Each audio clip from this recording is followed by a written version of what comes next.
Welcome in. What an absolute treat I have in store for you today, courtesy of the IRD. The very first payment for 2022 provisional tax is due on the 28th of August.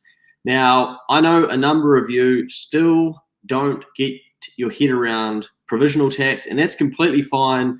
There's been people that have been in business for a number of years and still don't understand it. It even trips some of us accountants up every now and then as well. But this is something that Phil and I have identified has been done very poorly in our industry, and we like to do it a little bit differently to help our clients stay on top of their eventual obligation. So we're going to run you through a few of the things that go wrong and also give you a background on how provisional tax actually works.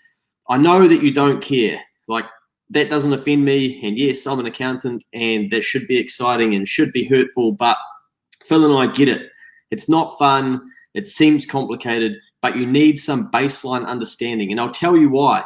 There is so much money washing around through businesses at the moment and through the system in terms of housing going crazy. You've got wage subsidies going through businesses and people thinking, wow, I feel like I've got more money than I ever had. There's interest-free government loans that people have taken, and now that money's been spent.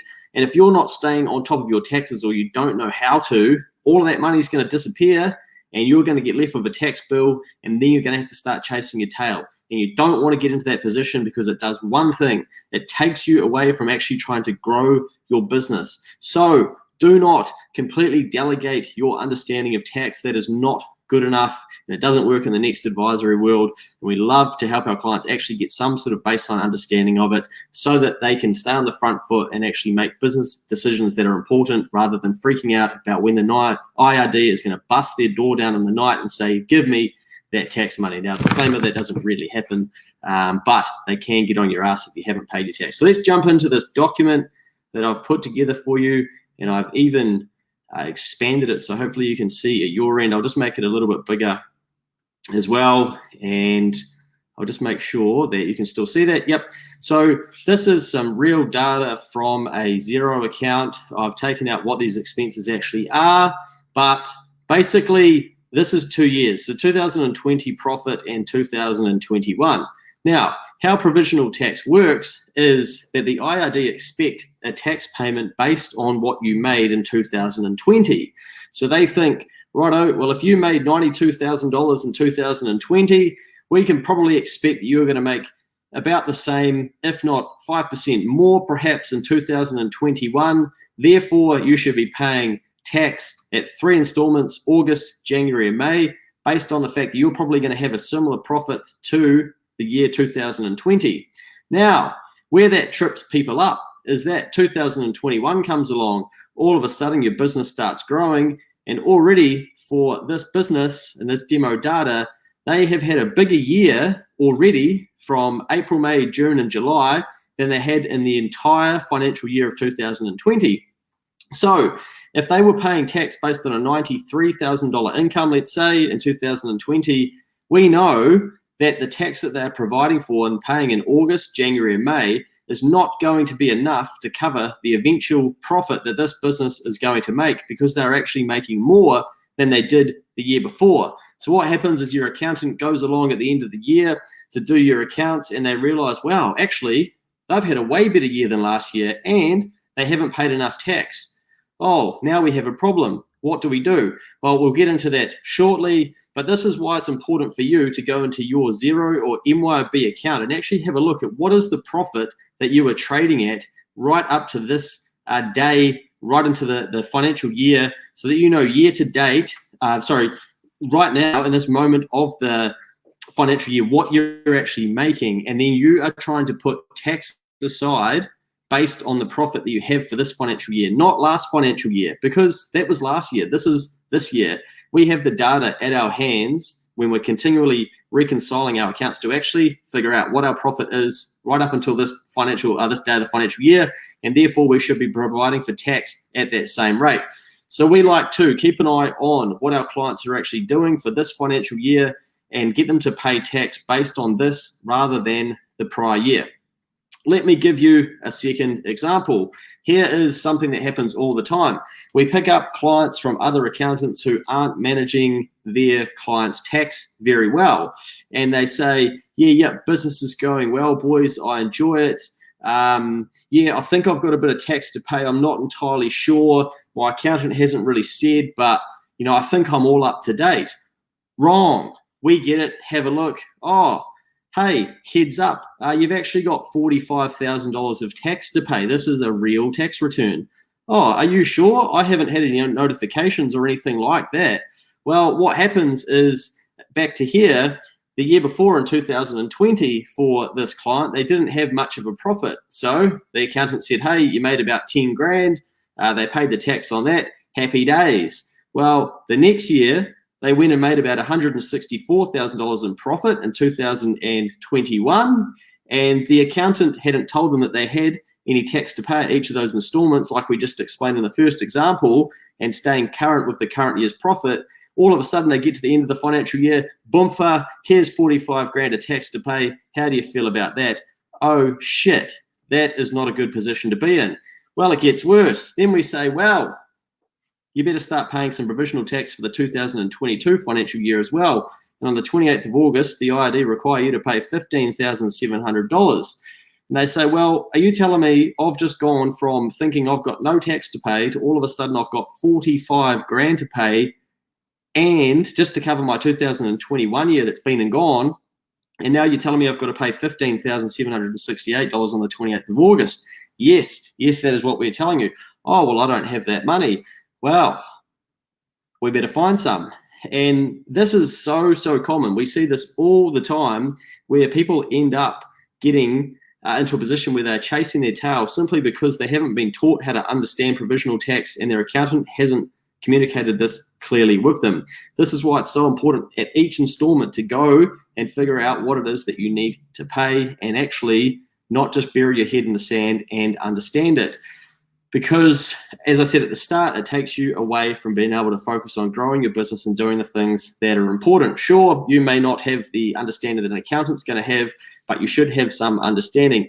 Now, we've also put together a video on how to manage your cash flow and put aside your GST and a provision for income tax based on a flatline rate to start training yourself to move this into a separate account. If you haven't watched that, I highly suggest you do. If this client that we now have had been following that methodology, they would have been putting money aside. They wouldn't get into this position where they have 45 grand tax to pay anyway, because we would have been telling them, hey, you're having a way bigger year than the year before. You need to be paying some voluntary tax. But they would have been putting money aside into a tax account to provide for this inevitable fact that they're going to have to pay the profit on this the tax on this 164K profit.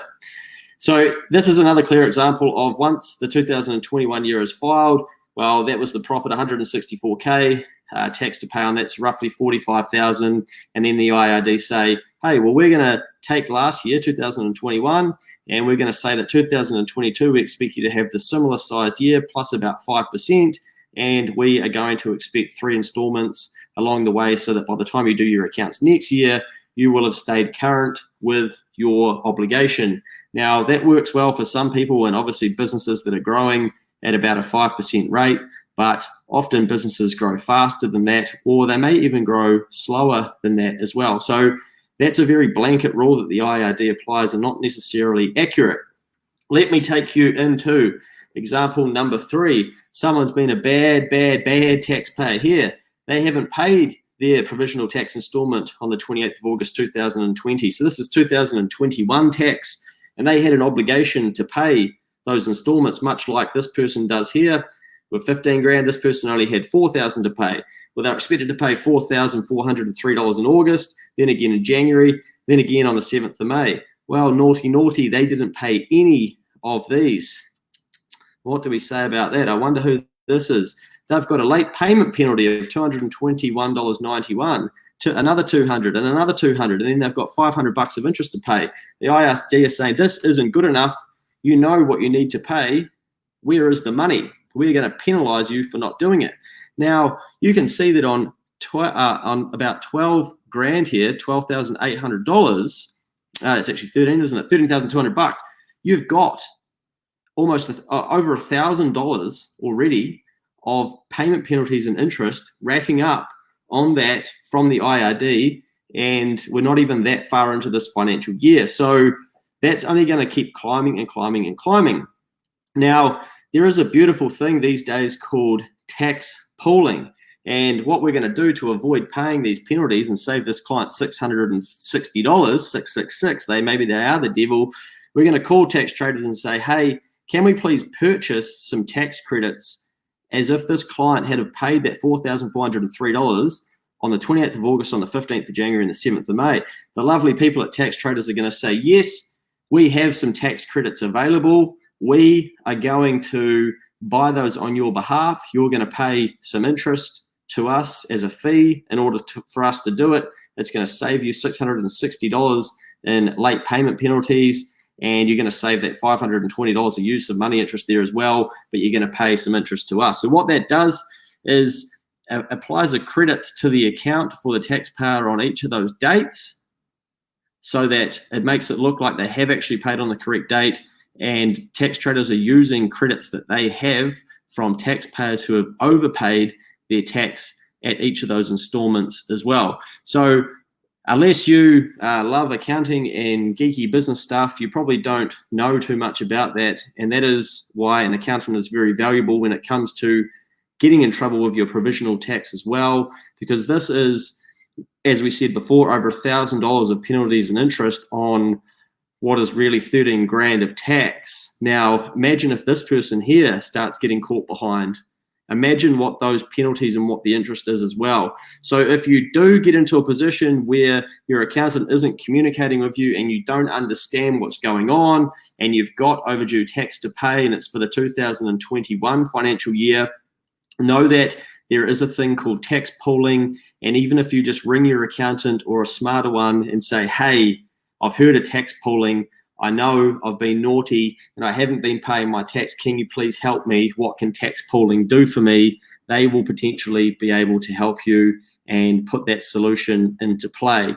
So even just knowing that it exists will give you an unfair advantage over others who don't. Now, just circling back to the top, one of the key ways that you can stay in control of your provisional tax is by actually setting a calendar reminder in August the 28th, the 15th of January, and the 7th of May.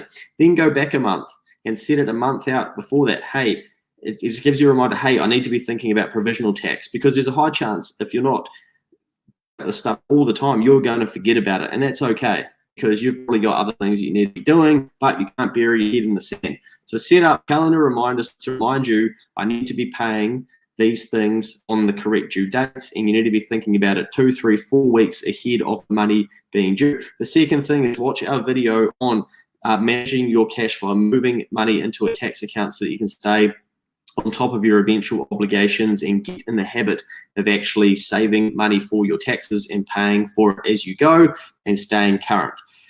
Right, there we go. Any questions, feel free to let us know. We are currently going through our client base and telling them what they need to be paying for their installment at the 28th of August. We're doing this exact process for some of them, and a lot of them understand it now. We've been taking them through it for years, and they get how it's different to how other accountants do it, and they've been providing for this tax by putting money into a separate bank account as well, so it doesn't come as a big shock to them. We've given them plenty of notice.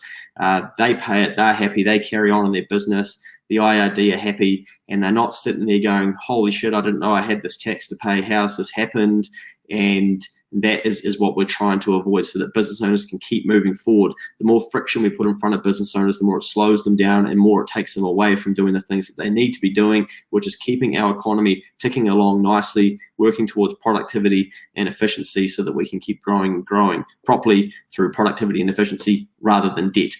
And that is, of course, getting behind on your taxes and then having to chase your tail. Okay, very, very thorough there, but some good examples. If you've got any questions, again, lnp@nextadvisory.nz, or drop us a comment. We'll be doing a podcast on this soon as well. We've spoken about this a number of times on different podcasts. Check out the What's Next podcast, one of the top 50 business podcasts that you can listen to. There's heaps of valuable information on that.